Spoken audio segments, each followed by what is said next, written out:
Bonjour tout le monde. Aujourd'hui, je vais vous parler d'un problème qui touche de plus en plus de gens au Canada, le chômage et le manque de logement. Ce ne sont pas juste des problèmes économiques, ce sont des problèmes humains. Et quand les personnes perdent leur emploi et n'ont plus de toit, leurs droits fondamentaux sont menacés directement. Le chômage et le manque de logement ont des conséquences énormes sur la vie des gens et leurs proches. Quand quelqu'un perd son emploi, il ne perd pas seulement de l'argent, mais aussi souvent sa stabilité, son estime de soi et parfois même sa santé. Le chercheur Harvey Brenner a démontré que le chômage augmente les risques de dépression, de maladies et de pensées violentes, avec une augmentation de presque 10% plus haute. Cela veut dire que ce n'est pas seulement une question de travail, c'est une question de santé mentale et de bien-être. Et quand une personne sans emploi ne peut pas trouver son loyer, elle risque de se retrouver sans logement. C'est un cercle vicieux. Sans travail, on ne peut pas se loger. Sans logement, il devient encore plus difficile de trouver un emploi, notamment quand les employeurs ne veulent pas embaucher un chômeur. Selon la stratégie canadienne de réduction de la pauvreté, environ 230 000 Canadiens vivent à l'itinérance chaque année.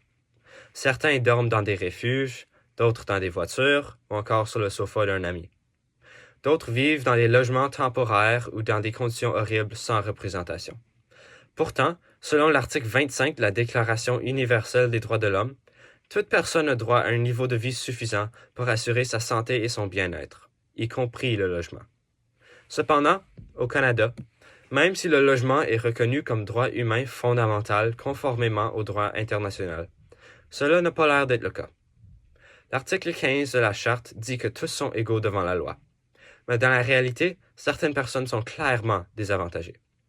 Les personnes âgées, par exemple, sont parfois forcées de prendre leur retraite alors qu'elles voudraient continuer à travailler.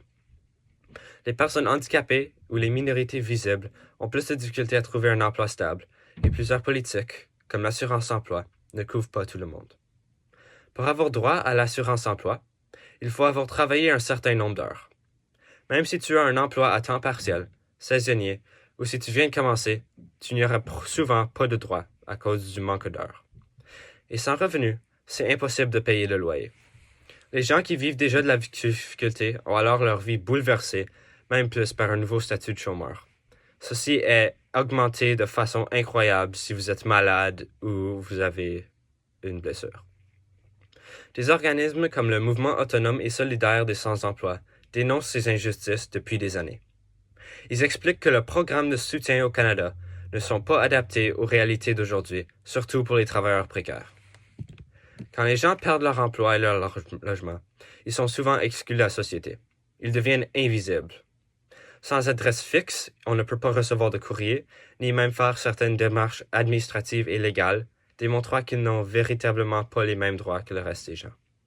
Beaucoup de propriétaires refusent de louer à des gens sans emploi, et plusieurs employeurs refusent d'embaucher des gens qui n'ont pas d'adresse stable. C'est un cercle sans fin. Et cette situation crée beaucoup de souffrance psychologique, le stress, l'anxiété, la honte, la peur, tout cela s'accumule. C'est pour ça que le chômage et le logement ne sont pas seulement des sujets économiques. Ce sont des enjeux de dignité humaine.